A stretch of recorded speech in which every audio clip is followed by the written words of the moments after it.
Ladies and gentlemen, boys and girls, collectors of all ages, Aussieverse is back. And tonight we have somebody on the show that I have been wanting to be on the show for a very long time now. Thank God he is finally here. He is one of the greatest artists in all of Australia. Other people think of him as the sixth Ninja Turtle. There's 5 now, remember?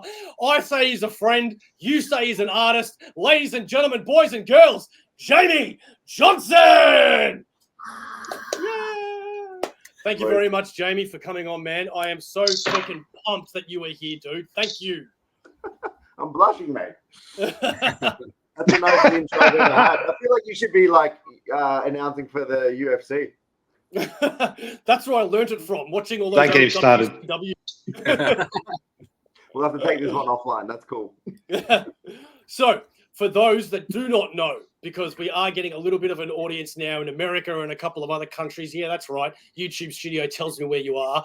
We're going to treat Jamie now because let me stop myself. I feel like with Jamie, I just want to chill and I just want to have a talk, just like we have with a mate.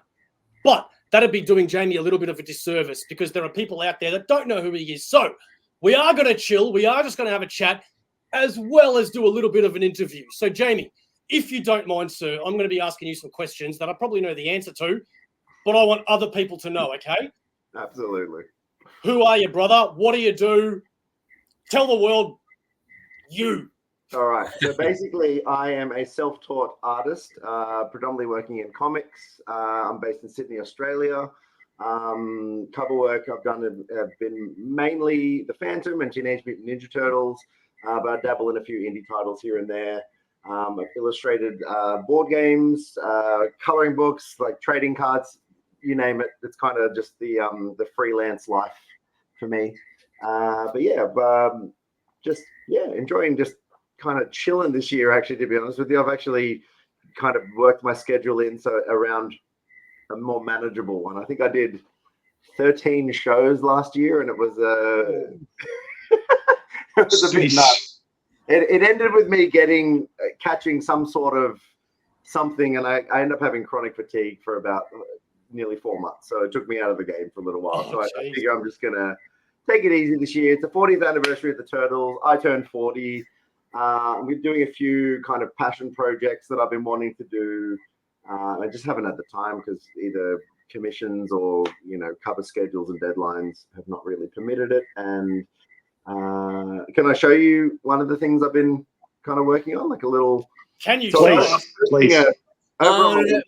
Let me think about it. Well, show everybody, mate. If I may, I'm hosting a series of live streams over on Instagram, and basically I was doing. Jim Leigh is one of the big reasons I kind of got into comics, and he basically did I think he's still got the highest. Yep, Quick Draw 13 is my handle. Thank you very much for that, Bo. Jim Leigh was a huge reason I kind of got into comics. Even before I knew who he was as a name, his art always resonated with me. X-Men 92, the reboot. I think it's still the highest selling comic of all time at like 8.7 million copies, due to the fact that it's 4/5 covers that you have to collect to make a big gatefold cover. But that cover's always been really iconic in my mind. And being the 40th anniversary of the Turtles, that was the year I actually lost my dad, was 92. Turtles was a big thing for us. It's when he got me my first Jim Leigh comic. So I just wanted to kind of, I'm on a bit of a nostalgic trip at the moment. So I did a connecting piece that pays homage to Jim Leigh's X-Men #1. Holy moly! That is sensational. So that's actually literally life size. So each comic art board is 11 by 17, and that's literally 4 of that. So it's 44 inches across and 17 inches high. And just a shameless plug, I will be a guest at Supernova Melbourne next weekend, or whenever this goes out, the weekend of the 4th and 5th. I can't remember, but around then. And I will have maybe 10 or 15 copies of them with me. So if you are interested, come by my table and come check it out in person. Sharif, you're in Queensland. Sharif, I've actually earmarked. Whether or not.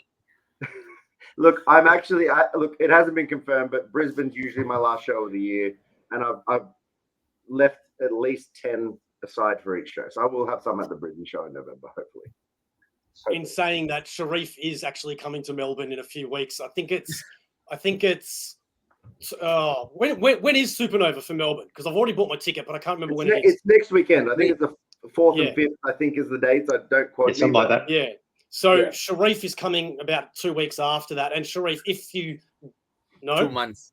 2 months? I thought it was April you're coming. June. Hey, what happened? The Sizzle. Sizzle is going in. Oh, okay. The reason why I'm stumped right now is because the dates that you gave me that you were here in our private conversation, I said I'm busy this day and I'm busy that day because I'm going to go see Marvel Universe live. That's actually in April. So maybe I do have more time for you. Anyway, I digress. The point that I was going to make is that if you don't want to wait for Jamie to come to Queensland and there's something that you really do want, let me know and I'll grab it for you and give it to you when you're here. This, ladies and gentlemen, is Jamie's work as well. It's so hard. Okay, we've got more Jamie's work right here. First of all, Steve, show us yours. Another Jim Leigh homage, actually. Oh, not that. No, the art. There you go. Look at that. Love it. The Trinity. It's awesome. And now, really, really nice piece of work. I love this. I've got to get it framed and got a spot for it on my wall already set out. So that was actually covered by Alex Sinclair too, which was a nice touch. Oh wow. Oh really? Oh, that's awesome. Yeah. So he didn't. I love it. He didn't work on Jim's Marvel stuff, so it was nice for him to do the homage to it. Show the cover.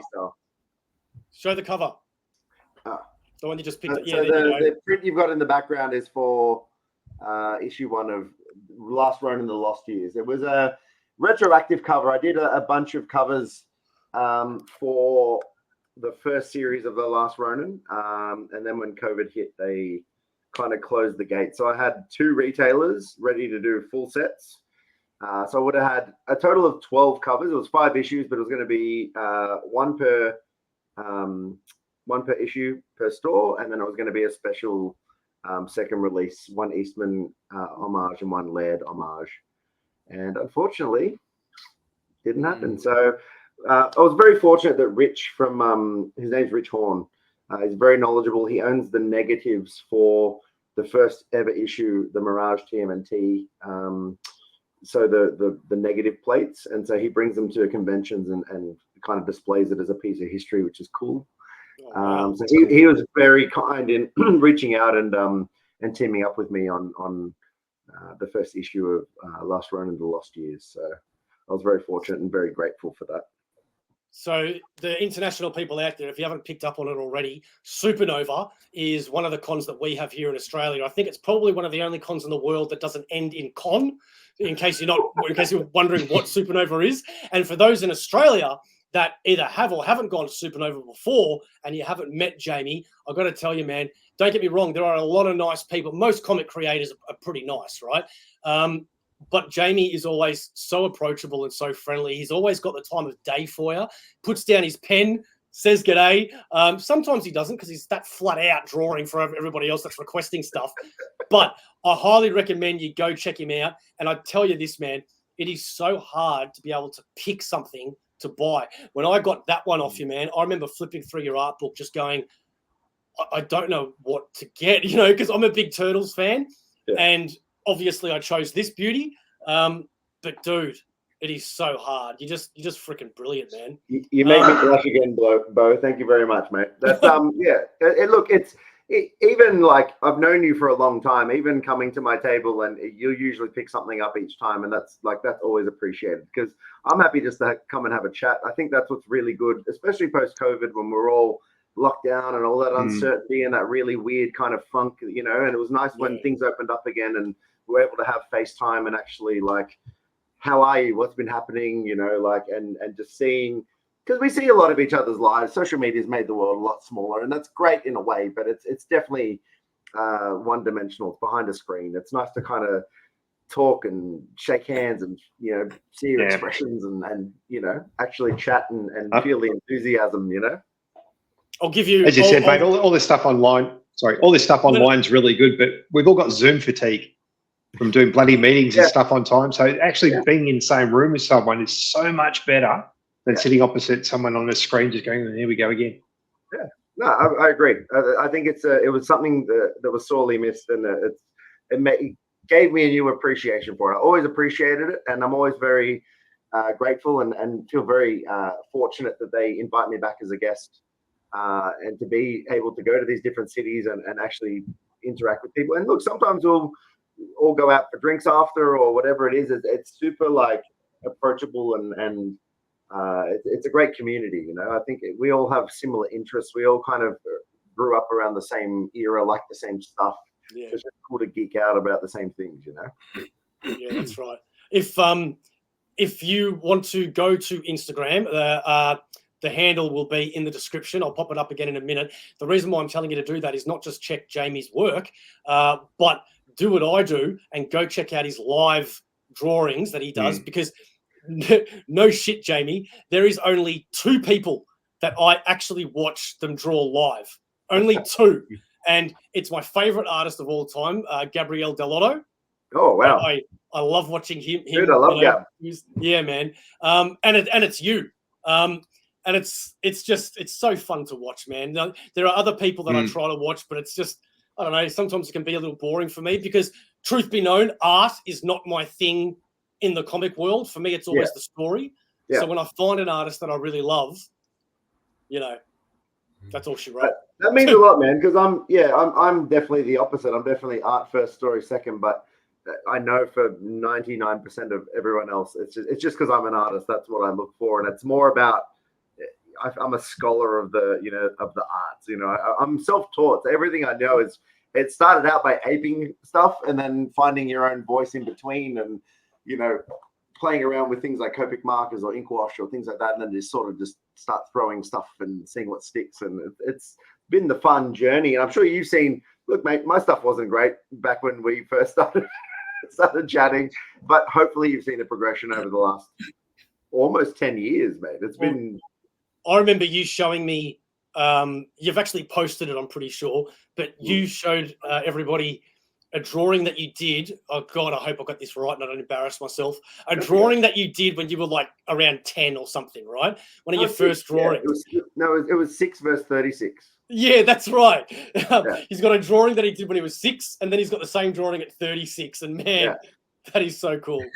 It's funny because I thought I threw all that stuff out and I was going through old photo albums and kind of came across like a little folder and it had like a bunch of art in it. I'm like, oh, okay. Like, because I was never, being self-taught and being an artist, you grow up with a lot of insecurity. Like you're putting yourself out there a lot and you have to develop a really thick skin over time, right? And when you first do it, there's no litmus test. You just basically put it out in the world and you just kind of like, wait for the whatever, and people were really positive and they shouldn't have been. My stuff was really shit back in the day. but I ended up asking my way into some work. It was like storyboarding work to start with. It was like a phantom cover here, a phantom cover there, and then it became, a snowball effect. It's like the, overnight success over 10 years. Like people are like, oh, you've been doing. It's like it's been a grind, but it's now to the point where it's kind of sustaining itself, and I feel very fortunate to be able to do that. So. Anyway, I'm rambling, but the 6 versus 36 was like I think I was 30, I think it might have been 36 or 37. Oh, hang on. Sorry, one sec. That's okay. I've just paused it because everything just froze. One sec. Okay, I'm going to go 3. Yeah, I don't know how this is going to look when it's on, but 3 technical difficulties. Sorry about that, everybody. Oh, Jamie, don't do that. Anyway, so sorry, mate. Jimmy, at what point did you realize that this is what you wanted to do? I've always been very, look, I'm probably on the spectrum somewhere because I've always been very all or nothing. Like I'm very in on that one thing. And if I collect just Jim Lee. And if you look at this, is it Kallax, whatever it is behind me. Mm-hmm. Behind there are single issues, so you can probably see single issues all there, maybe under there and under there. They're all Jim Lee single issues. That's everything he's done, every cover variant, blah blah blah blah blah, since 1986 through to I think I stopped around 2019 because it was just too hard to keep up.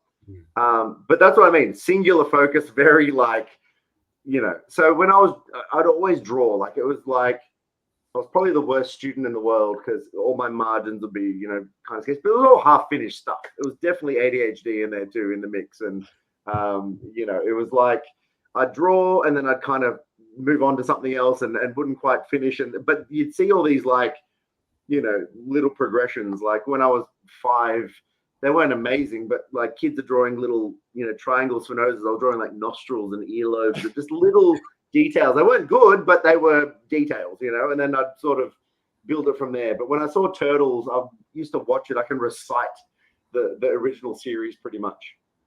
And so, that those images are kind of ingrained. And so it's all just shapes. So I'd be able to draw it kind of freehand and whatnot.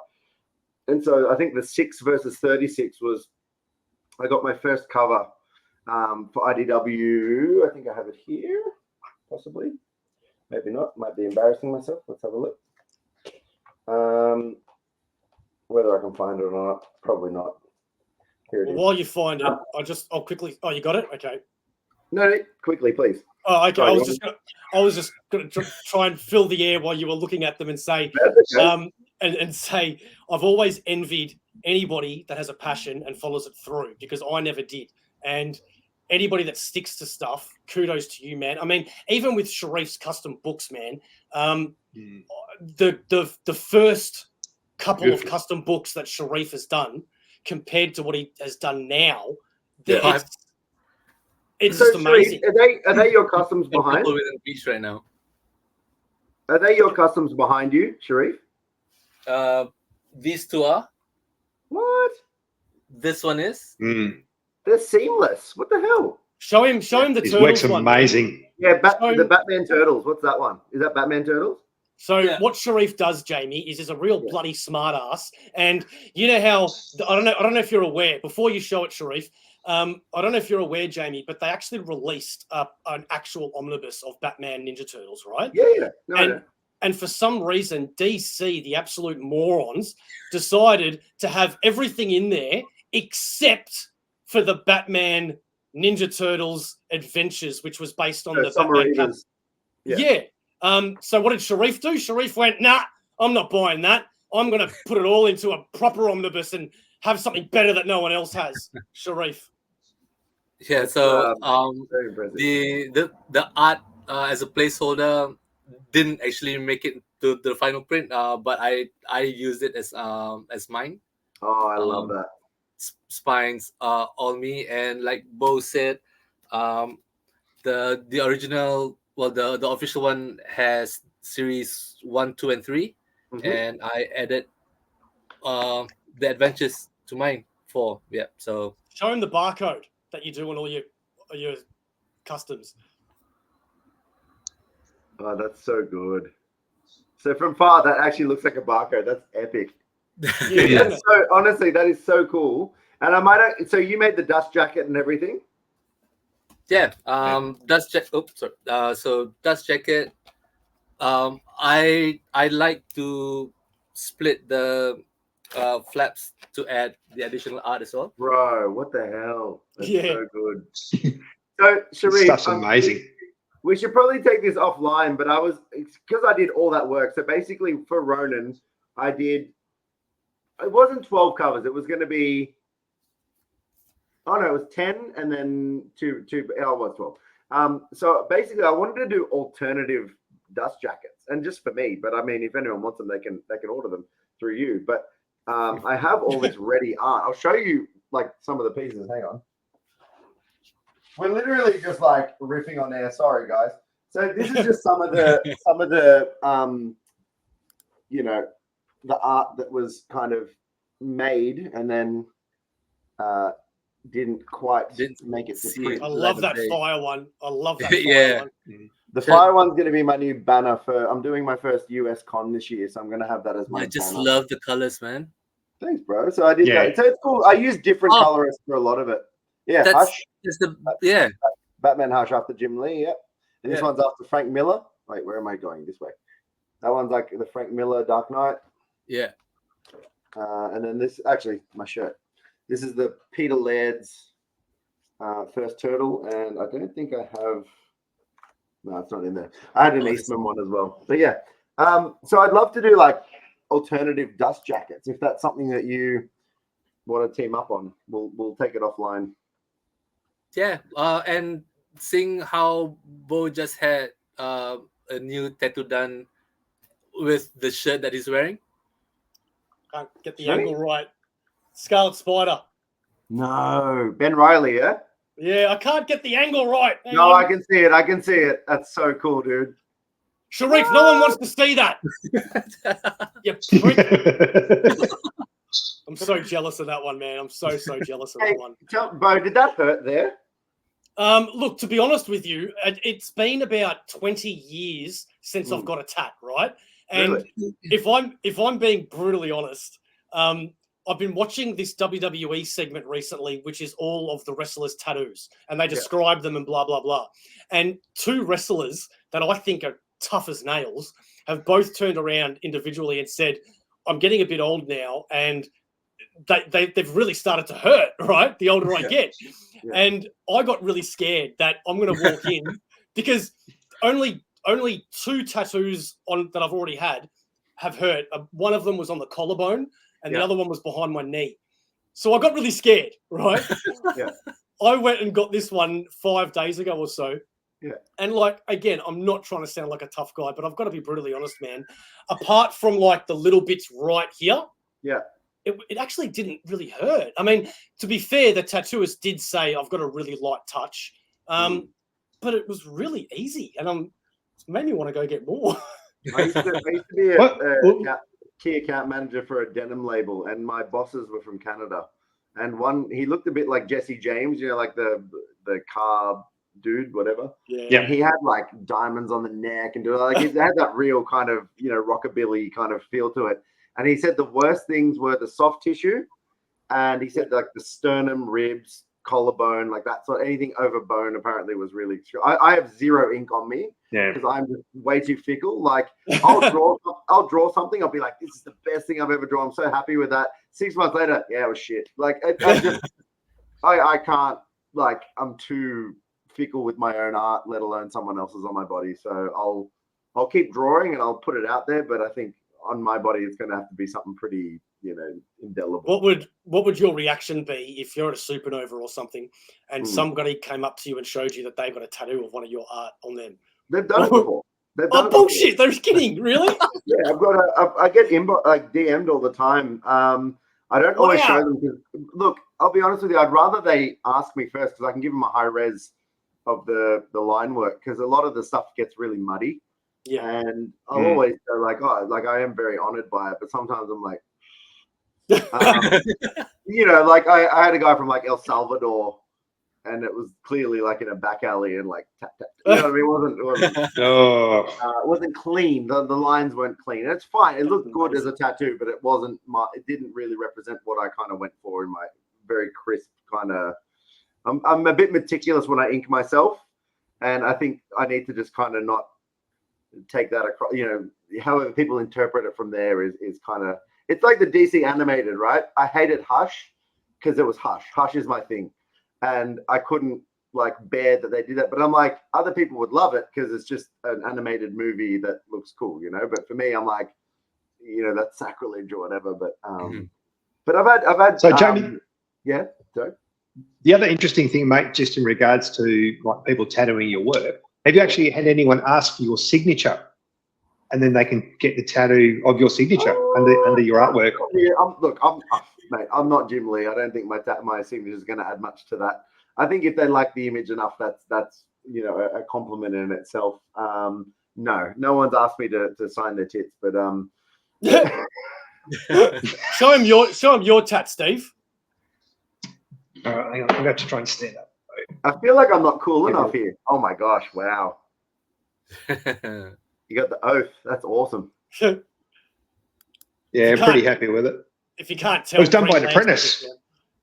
Really? Oh, wow, Yeah, really? no. That's very clean. Fuck, there's a surprise. Yeah, no, she did an awesome job. Yeah. My cousin Caitlin's an apprentice. Oh, I think she's actually... No, I don't think she is anymore. I think she's actually full-fledged. But she's at a tattoo studio in Brisbane, and she's doing very old school kind of like scroll work and whatever, like that kind of... to me, that's a whole different skill set. Like, people ask me to design tattoos, and I say it's not that I don't want to design a tattoo. The tattoo artists are so talented that they can do it. It's almost an insult for them for me to design it and them just tattoo that. Whereas if you went to them and said, this is the kind of style I like, and get them to kind of design, I think you get more out of it. Because it's like me when I ink myself, you'll get more out of it because I know the intention behind the layout and everything, like they're inking their own lines. It's the assist and they dunk it, And when I got my first big one done, so I've actually got a Hal Jordan on my right calf, and it was a picture that I found online, just a black and white picture, and I took it into the tattoo artist, and he goes, have you got a copy of, can you bring in one of your books so I could use that as a reference point for the colors? Anyway, I took it in there, and it was wrapped with the job, and he goes, I know what you comic book people are like, so I put on cotton gloves to turn the pages so I wouldn't leave finger marks and stuff. And I said, mate, I appreciate that, but I just read them. Yeah, I'm the same. And awesome. Loved it. You good, really, really good job. I'll give you an example of that. It's so funny. When Kevin Eastman was out, I was fortunate enough to be a guest at the show.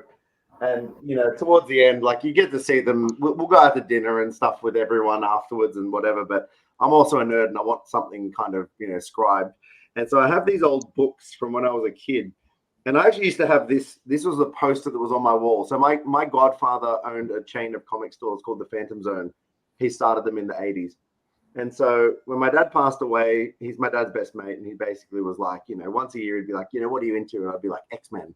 And so that's why I get like the Jim Lee X-Men cards, like a box. When you're little, you get a few packs and stuff. I used to get boxes of them and just like ripping them open and stuff. Back then, I wish I'd actually said Pokemon and just kept them and But anyway, I digress. This was my poster that was on my wall. So everyone had all the bubblegum turtles, and I had like the Eastman and Laird, but I got Kevin to sign it. But if you have a look at that, these are red. These are like dog ears. Yeah. But of course, I still want him to sign them. I don't want. It doesn't have to be pristine. I'm not a CGC guy. I'm definitely a hands-on, looking at reference, reading it, dog-eared, and that's the way I like it. So, all right, quick question for you, mate. See if you remember this from the books. Okay, cast your mind back. Which heavy metal band is referenced in one of those books, and which album is it? I don't remember. You're proving you're the music man of this freaking. Yeah, I was going to say I'm not a music guy. What's funny is what's that? He's I'm old. I can Metallica for now. Master of Puppets. There's one. I can't remember which turtle it is, but it says Metallica of Puppets. Oh, sorry. It said Metallica Master of Puppets, Rad Man, or something like that. That's awesome. No, I didn't realize that. That's awesome. Hey, there you go. Some useless crap. One strike against my name. So before we continue this, there are two things that I do have to say because it's that time of the show. One of them being, do you like communities just like this where you can go and hang out with other like-minded individuals? Well, I've got something for you. This is a Facebook group that you can join. It is predominantly Americans, but don't worry, they accept us weird folk. And that is the Omnibuds Cafe, the cafe for omnibus graphic novels, comic books, and manga. Everybody in there is absolutely so welcoming. They don't just do sales and things like other Facebook groups, but they actually have proper discussions as well. And it's so cool, man. Even though it says Omnibuds Cafe and it's about collected editions, it doesn't mean that you have to only collect that stuff. Just be a comic book fan. Go check them out. The admins there are super nice. Everybody's super nice. So if you're looking for somewhere to go hang out virtually, go check out Omnibuds Cafe on Facebook. The second thing I do want to say is that we are sponsored by ComX. Who are ComX? ComX is the place that you want to go to find out all about Australian comic book writers, artists, inkers, creators, and they also sell their own comic books funded by Kickstarters. There are so many books there. I've been buying them in the last year or so. They are absolutely amazing. So there's a website, there's the Kickstarters. They have their own YouTube channel as well. So I will shut up now and I will just quickly show you this. This show is sponsored by the Comics Shop. Check out comics.cx for all things comics and find out what comics is all about. We hope you enjoyed the show. And we do hope you enjoyed the show. So, Jamie, I've got a question for you. Sure. Actually, I've got two, but I'll space them out so Sharif and Steve can talk. And yeah, I'm sorry, Sharif. We've literally been talking over you. I'm so sorry. I thought you, I don't know how to say it, I don't mean just draw, but do you ink in color as well? What's the go there? Yeah, so I predominantly ink myself. I've also inked other people. I had for the Phantom trading card set, I got a few from, I don't know if he's South American, Sergio Davia. He does a lot of like Red Sonja and a lot of the Dynamite kind of titles. But yeah, I'll ink almost 100% of my own work. So I used to pencil really tight and then ink over the top of that, but now I keep it super loose, and I've kind of learned to kind of let the inks tell the story a little bit more. Coloring, I have colored my own work. I'm in the process of coloring a top secret assignment, which I did show you offline, but I can't quite show anyone yet. But I'll depending on what the assignment is. I've been very fortunate to work with a lot of really talented colorists, and I like to stay in my lane. So penciling and inking are my strengths. And I like to, so I've teamed up with David Barron. He's done a lot of stuff for Jock for DC. Also like Thomas Mason. He did Jim Lee's 20th anniversary to X-Men stuff. Gosh, who else who I teamed up with? Alex Sinclair. He's done a few pieces for me, which is awesome. He's become somewhat of a friend, he's a great guy, super talented, and honestly my favorite colorist in the industry. There's one who's kind of flying under the radar at the moment, Daniel Chavez, Daniel M. Chavez on Instagram, but he does this really great highlighted style. He did a couple of my Ronin pieces, but everything he touches. He does stuff for like Raymond Gay and a lot of these, for big time collectibles, big shops in the States. And his work's really like just the Dark Knight Returns piece that I did was by him. You can see that real kind of electricity in his work, So yeah, I do ink. I can color, but I like to leave that to the professionals most of the time. Fair enough. Now, single issue Steve. Have you yes, seen? mate. Are you a DC guy all around, or just Green Lantern? No, DC. Very much Green Lantern, but a lot of DC too. So All-Star Batman and Robin, you familiar? Yep.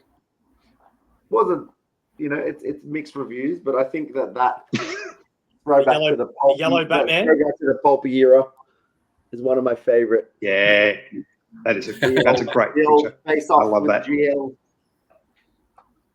I'm trying to find. This is great TV, by the way. Take your time. We're not in a hurry. We've got 4 days off. Yeah, I probably should have done this before. Basically, I've got an original page from this book up on my wall, but I can't seem to find where it is. Yeah, there it is. So there's a thing where Robin's about to avenge his parents, and he strikes down the gentleman who's got the tape over his mouth. And if you look over my shoulder, there. Yes. Oh, yeah. Oh, wow. Okay, cool, man. Right. So That's awesome. Is that in All-Star? This is my absolute. I grabbed omnibuses because I know you guys are the omnibus kings. Absolute. Sorry. This was my Grail, Batman Hush. So that page there where Batman rescues the hostage is sitting over there. It's not very. Yes. Can't really zoom in on it, unfortunately, but You can see the silhouette though. Well, and funny enough, that canvas in the background is literally the next panel after that.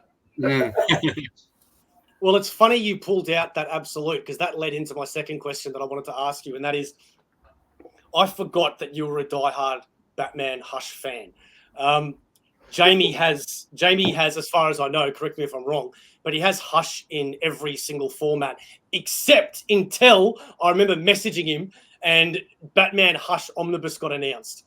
And I quickly sent it to Jamie and I'm like, guess what's coming out? And he shocked me by turning around and saying, how much Hush can one man have? And I'm like, this is the Omnibus. And he goes, I've got the Absolute. And I'm like, but this is the Omnibus, but I've got the Absolute. I'm trying to think if I end up picking it up, because I ended up getting. No, I haven't got it yet. So I've got all the soft copies, multiple copies of the trade paperback, the Absolute. There's two versions that are unwrapped.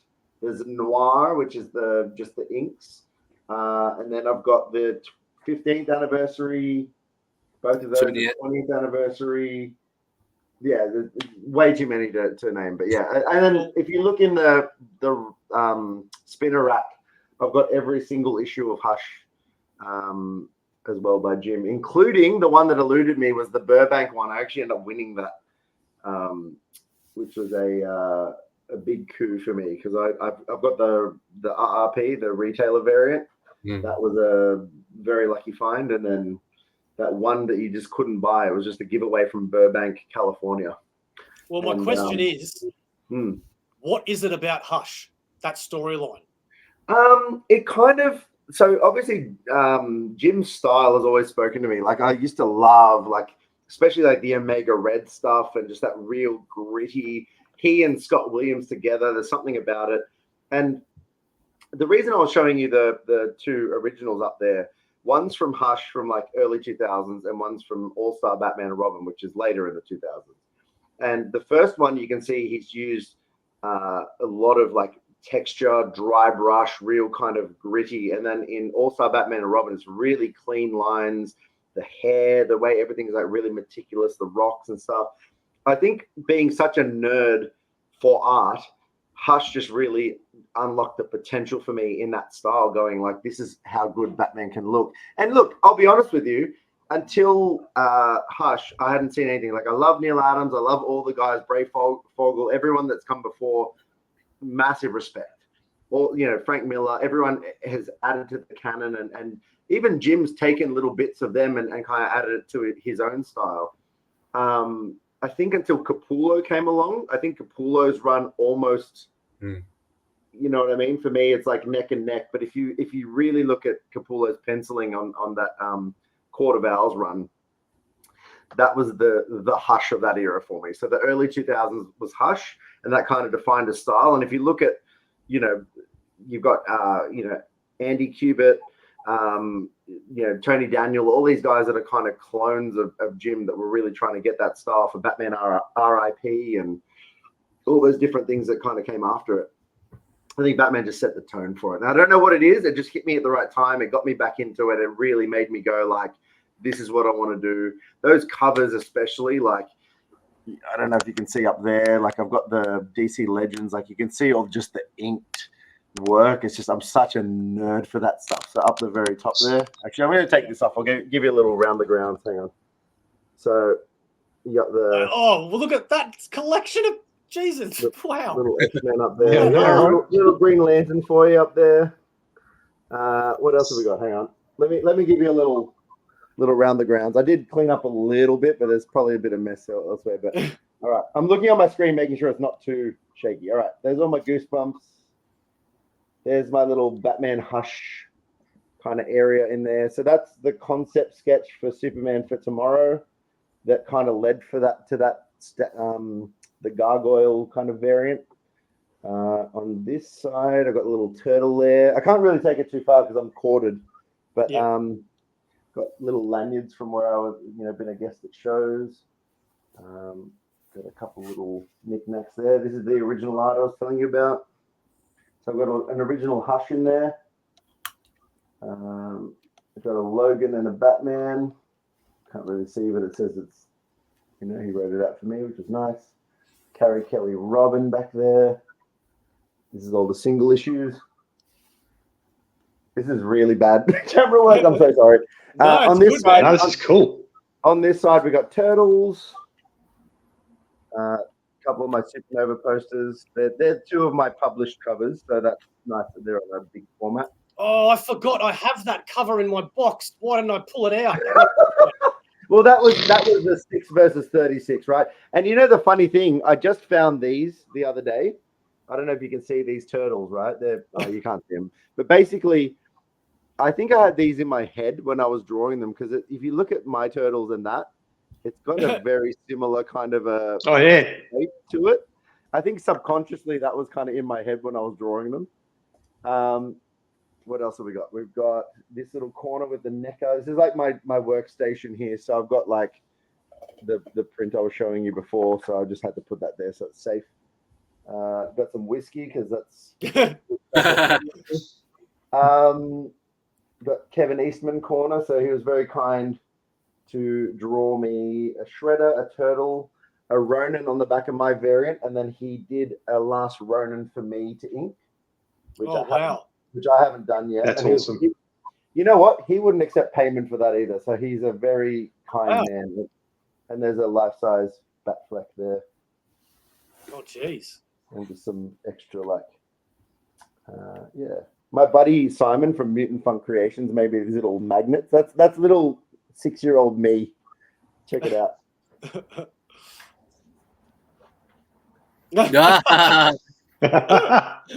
That's awesome. I had the exact same costume, but Raphael. Did you? Well, funny enough, Mikey was always my favorite, but I guess they were always sold out. So that was the only one that I could get. That's what I ended up with. So James, what actually interested you? Like, what really attracted you to the Turtles? What was it that did it for you? I couldn't tell you. It just hit me at the right time. I was born the same year as the Turtles. So when the cartoon hit, I was maybe 4 years old.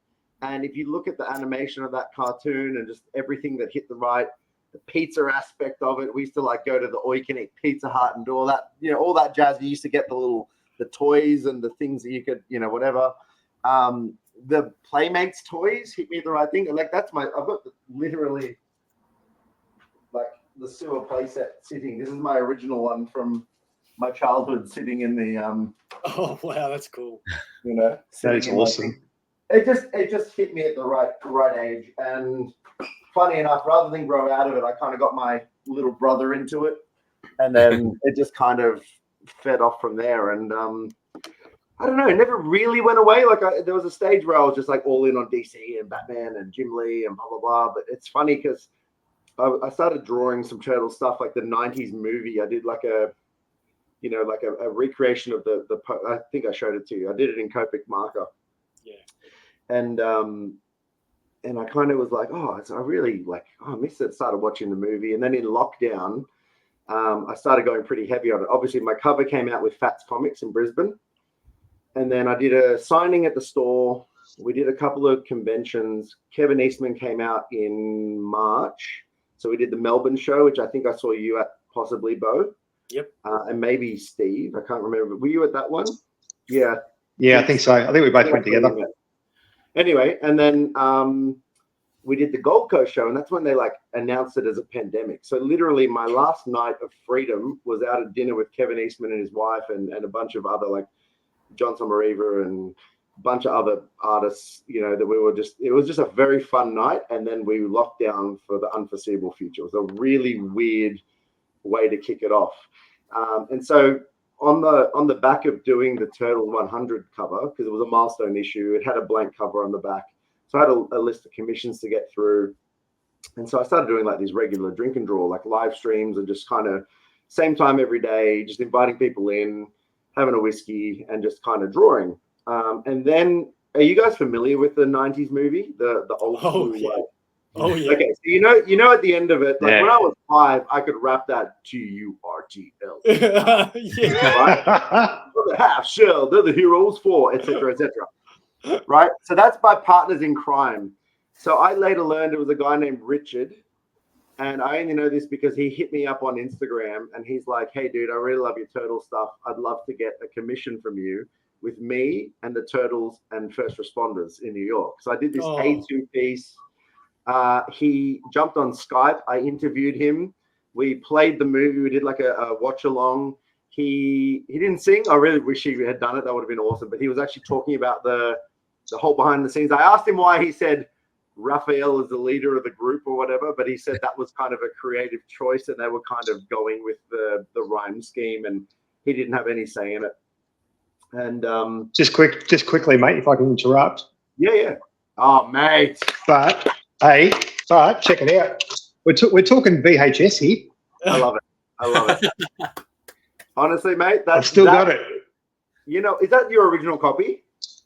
That's my original copy. Oh, I love that. You know what's funny? My original copy was one of those, like, whatever brand it is, THX, whatever they had them in the 80s. And it was like a little thing over the front. It was like Teenage Mutant Ninja Turtles 1990. And it was like from the TV, and then all the ads paused. Yep. Yeah, this is the original movie on VHS. I remember when that movie came out, I was dying to go to the movies and see it. And for some reason, I never did. And it was one of the rare memories that I remember of sitting around the lounge room with my mum and my stepdad, and they brought home the Ninja Turtles on VHS. They'd rented it. And, oh, man, I'd never been more pumped for a movie in my life at that stage. But you know, at that point, like to buy a VHS of that was like $99. Like when Batman came out in 1989, like that was like $100 back then. Oh wow, really? So this is the I did it in reverse basically. I just wanted to teach myself how to do it with Copic markers. It was this size. That's cool, mate. And I actually ended up coloring that one myself. But I've never seen a high definition copy of that image. So I literally took it, flipped it, sketched it out, and then just used the reference and used Copic markers to do that one. Then this one here, which I've been very slack. This one here, I've been very. It's funny listening to you blokes. It's funny listening to you blokes talking about this sort of stuff because when the Turtles movie came out, I was finishing high school. So I used to walk around in year 12. I walked around and I had these white badges about this big. I had all 4 Ninja Turtles on my chest. I had other stuff as well. I looked like a stupid war veteran. not like a stupid war veteran, but just like someone who looked like an idiot. Not like a stupid war veteran. Not at all. Because it was like Ninja Turtles. We're like, woo. Yeah, I didn't give a shit. I've been very slack. There's a really great collector that has a lot of my stuff. I have to mail him a bunch of other things. I've got 2 more commissions, including a Spider-Man one I have to do for him. Spider-Man 2099. I want to see that. Yeah, so that's yes. I just wanted to do it, and he was very kind and ended up buying the original, and I'm going to be sending him a whole bunch of extra stuff because he's been very patient with me. But I just, like I said, this is just the year I'm just doing the things that I'm like, I'm recapturing my youth, and I'm like, the things that I want to see, I'm like, why did I draw them? Like, you know what I mean? It's just like I love Jim Lee's X-Men. I love Turtles. You know, just make it happen. I've got a 1987 version coming as well, like the old cartoon of that X-Men homage as well. Mate, I was a member of the Teenage Mutant Ninja Turtle fan club when I was a kid. And they used to send out newsletters like every month or whatever. I actually don't really remember what else happened in it, but the one thing I do remember was when they were closing down. They sent out a newsletter to all the members, and they're like, "The Teenage Mutant Ninja Turtle fan club is closing down. We're going to allow you to be able to purchase as many figures and things as you want," and they were like really cheap, like a third of the price or whatever. Wow. And I was by no means a spoiled child whatsoever, right?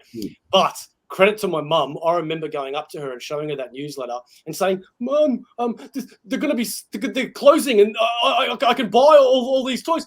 And she went and bought me something like 20 of the figures, man. Oh, that's epic, dude. by the end of it, like, I don't know when, but there was once upon a time where I think I had all of the figures. I had the blimp, I had the car, the truck. I never got the Technodrome. That's the one I'm missing, mate. And you know what? They joined. The sewer and the Technodrome joined. Well, to this day, you know how you have things as a child and you know where they went, right? Like I sold them, I threw them out, whatever. To this day, I have no idea whatever happened to my whole entire Ninja Turtle collection. Really? No idea. And now they're worth money. I could never part with that stuff. I've got half of them were either missing limbs by the end of it, or like I had like Slam Dunk and Donnie, and I think I'd maybe like put some fucking bubble gum in, like I don't know what, like ooze, and it was just like all caked into the ball, and I'm like, what was I doing as a kid? Like seriously. So what's your favorite Ninja Turtle movie? The 1991. Yeah, I always had a passion for the second one for some reason. The second one, look, the second one definitely holds a place in my heart. That's the last movie I saw with my dad. And that was like, I remember it being more fun, but it's funny because you don't notice as a kid, they don't really use their weapons. Did you notice that they're not really violence in that one? They've got them, but then when they're like, he's throwing it in the ceiling and then using it to like kick, and then Michelangelo goes like, combat cold cuts. He's got like salami or cabanossi or something like, yeah. So it's quite funny. You don't realize these things as a kid. And then when people go back and analyze it, you're like, oh yeah, that's pretty weird. So I got a question for Sharif. I'm going to ask Sharif a question. All right. So there's 5 turtles now. Sharif, which one do you identify with? You get to identify with the turtle. Leo. Are you a wise leader? I'd like to think so. I'd say he's more Splinter because he's been very zen this whole time. And I think we're all kind of rafts because we're just really hot-headed. You know what, Sharif, actually? Raphael was always my favorite. However, the Nickelodeon cartoon series that they did, which was surprisingly very, very good. Yeah. Leonardo ended up becoming like nearly my favorite. He was his saga, I don't know, his character development from being like Cyclops of the X-Men. I've got to do this and I've got to do that. Man, Leonardo was so compelling in that series. It was so good. How much does it piss you off now, being a Ninja Turtle fan, of seeing that later cartoon one that they recently did, Rise of the Ninja Turtles? Yeah. I couldn't watch that, man. And it's so annoying having something that you love that you can't watch. But you know the funny thing is, Batman's been around since the 30s, Superman, Phantom, whoever, right? They've been reinvented somewhat. You know, there's the Camp 60s, there was like the Scooby-Doo mysteries, all that sort of crossover. The thing is, there's a lot of different iterations, like Ghostbusters, all the things that just get kind of reinvented. It's not for us, right? So I did that Mutant Mayhem sort of, that new movie. A lot of people hated that too. I thought it was hilarious. I didn't love the style at first, but I kept an open mind and I really enjoyed the film. That's another shameless plug for I did a pin set and with Zarpindum, a little right. But if you remember the old Nintendo, this is the a throwback to the arcade NES game where they're breaking through the brick wall with the skateboards. Yeah. But you're absolutely right. A lot of people hated that Rise of the TMNT. They were all different species. They weren't technically brothers except in brotherhood. Yeah. But if you've watched them, there's a movie, and the movie's actually done pretty well. I must be honest, I haven't watched the whole thing. I watched like basically the first half an hour of it. Thought this is good. I'll come back to it, but I haven't come back to it yet. But I agree with you. I think the 2007 movie, the CGI one, was pretty good. Yeah. The one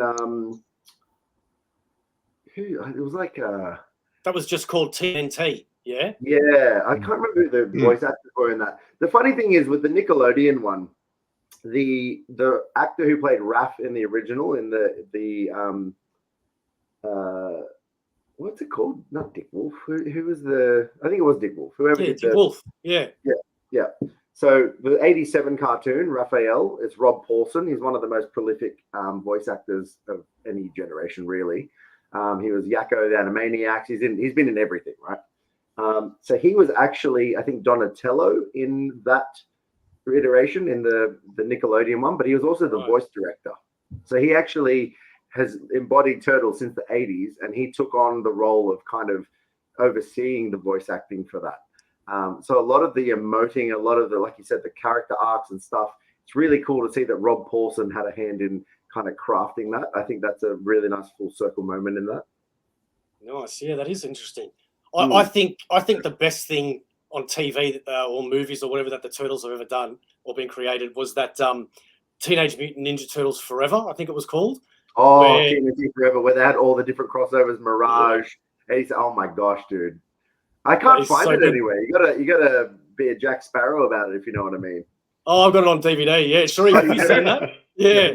I don't think you means to burn DVDs, because I'll pay you for it. No, but I can send it to you and you can burn it. That's fine. Sounds good. Sharif, stop being Splinter and start being Mikey. The floor is yours, my friend. I feel like me and Steve have dominated this. I apologize. No, I'm just been taken back. I think I relate more to Steve in the sense that with TMNT as to the progression of when it first started coming out and to where it is right now. My girls, they're 9 and 11. They love the current iterations, and I can't sit with them and watch, because those turtles are not my turtles. I think I go as far back as maybe the third live action movie, but after that I've not kept up with. I actually didn't mind. I actually didn't mind the two. Was it Michael Bay? Yeah, I didn't mind them.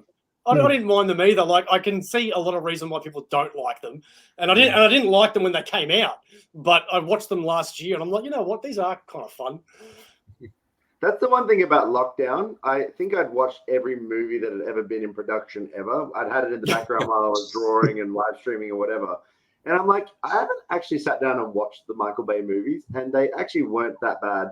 Look, the acting wasn't great. I'm talking the action of the turtles was great. Just get rid of the nostrils. That's the thing that bugged me. The nostrils were just too much for me. Yeah, fair point. So what does the future hold for you, Jamie? What have you got any goals or aspirations or work that's coming out? What's going on? No, I'm trying to live in the moment a little bit more. I'm going to get very personal with you guys for a moment. So my father passed away at 40, and I'm turning 40 this year. He was 12th of September. I'm 13th of September. So I'm doing my first US show, which was a tick off the bucket list. It's the 40th anniversary of the Turtles at Granite State Comiccon in New Hampshire. And so that's actually, I'm not a guest at that show. I just, as my present to myself for my 40th, I just wanted to get over there, be amongst that kind of community during that time. Meant a lot to me. I've done shows with Kevin Eastman in the past. I'm pretty sure Peter Laird might make an appearance. He did last year, the 40th anniversary. And so I think I've been very introspective. So I'm not actually, with my profession, it's hard to say no to things, right? You're not, nothing's certain for tomorrow. When you're a freelancer, you say yes to everything and you figure it out later. But I've been doing that progressively since 2012 was when I started doing it, published basically. And I found that it's just kind of gone in a blink of an eye. I've found very rarely able to do stuff that I want to do. It's always going to be a deadline or a commission or something like that. And they're all fun, and I'm always super grateful that I get to draw for a living. But I'm also just trying to pull back a little bit. I still have some things I need to catch up on, some commission backlog and stuff that I need to kind of get through and honor those promises to people. So this year I'm just kind of clearing the slate. I am doing a few cover gigs that I can't talk about yet, and I am doing a small anthology piece for an Aussie publisher, which is long overdue. I've always kind of thought, just the US market is kind of my pinnacle, but there's so much great talent in our own backyard, and I really want to show support to them. I did. It's just released. I think he'll be in Supernova Melbourne as well for Darren Close. I did a Killaroo Old Man Rufus cover. Yeah, I've seen that. So that's cool. I've sold the original art. The same person that bought that Turtles with the sewer lid bought the original, but I have the prelim, which is pretty much very similar anyway. So that'll be for sale at my desk at my table.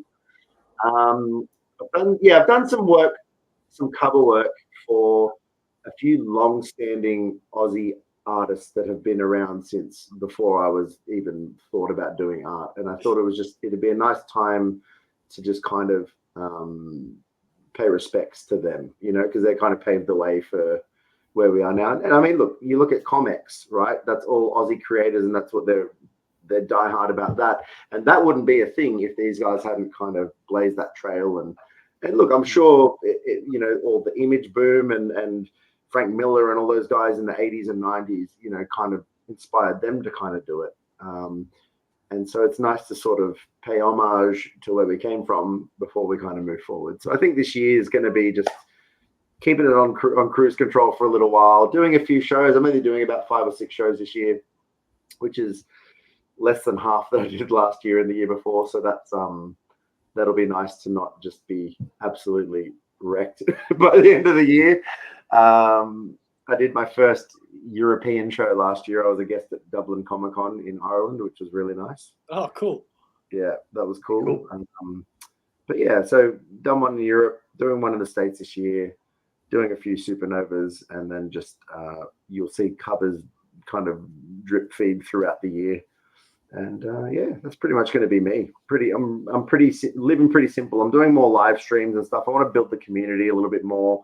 Obviously, get in touch with people like you and Beau. I have noticed you, and to be honest with you, you had messaged me. I had to look back in it, but I get all random between spam messages, commission requests, just random family chats and whatever. You find that your feed kind of gets down and things get missed. So when you jumped on my live and you're like, hey, we really want to get you on Omnibus, I said, hey, I'll hit you back. And then I went, oh, shoot. Like I didn't even see you'd actually hit me up a couple of times. So I do apologize for that. But I'm very glad that you did, because I'm glad we were able to finally connect up and have a chat. So that is so good to hear, man, because seriously, when you're hosting your own channel and you want people on there, there's a certain line that needs to be drawn between inviting somebody on your show and then being too demanding and too pushy. And I always try, like, because there are other people out there I won't mention that I'm sure are lovely people, but they just say that they're just too busy, right? Yeah. And don't get me wrong, they legitimately may be. Yeah. But I think to myself, I'll ask you once, I'll ask you twice, I may even ask you a third time, but after that, that's when I back off and go, Look, at the end of the day, that's a self-preservation thing. And it's also, you don't want to come across a certain way. The thing is, you've always been very upfront with your intentions. You're like, hey, I'd love to get you on, have a chat. Like, there doesn't have to be an agenda or like plugging, when celebrities always go on just to plug a movie, like, I'm just happy to come on and have a scotch and shoot the shit. You know what I mean? It's a nice change of pace, and it's good to connect, And when I do see you guys at cons, then we can kind of continue the convo from there, Yeah, good on you, man. Good on you. That sounds like a good way to wrap this up. Sharif, SingleIssue Steve, is there anything that you want to say to Jamie or just the show before we go? No, just, I'll leave it to looking forward to if you are heading up to Brisbane. Hi. Don't mind her. I apologize. If I'm heading up to Brisbane, I'm sorry. Yeah. Looking forward to see you if you're heading up. Likewise. And for me, mate, whether I come up for a show or not, I'll hit you up and we'll grab a drink or something.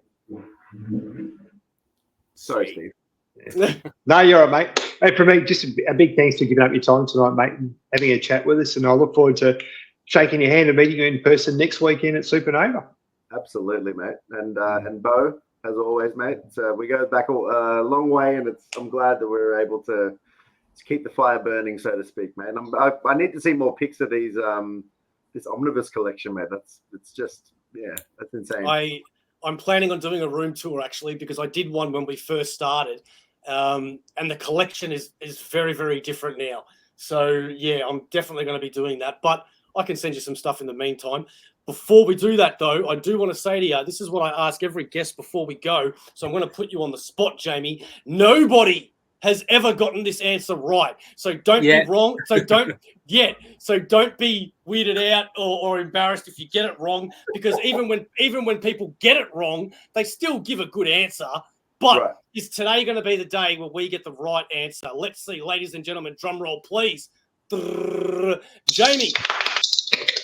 Wait, that worked. Jamie, if I was to say to you, what is Aussieverse? What would your answer be? It's a community of like-minded individuals who share a common bond in nerdship, who love their omnibus and comics in general, and are just great Aussie dudes that love to have a chat. That is so right, but so very, very wrong. Sharif, what is Aussieverse? Always for life. That's right, everybody. Aussieverse for life. We will catch you next time. Hopefully, Jamie will be back someday. Go to Supernova. Go check him out. I'm going to pop this one right here. Go check out his Instagram, because he does the live drawings that are really, really fascinating to watch. And if you don't want to watch those, go check out his art. And he's also got his website here. Go check it out, because I'm telling you, man, this guy, not only, if you can't tell from this interview tonight, is a very down-to-earth, very nice guy. But even if you don't like him, he does some great freaking art, man. So go check him out, because I'm telling you, you will not be disappointed. Ladies and gentlemen, that is all we have for you. Catch you at Supernova. Jamie. Thanks, guys. I really appreciate it. I'll catch you on the next one. See you, bud.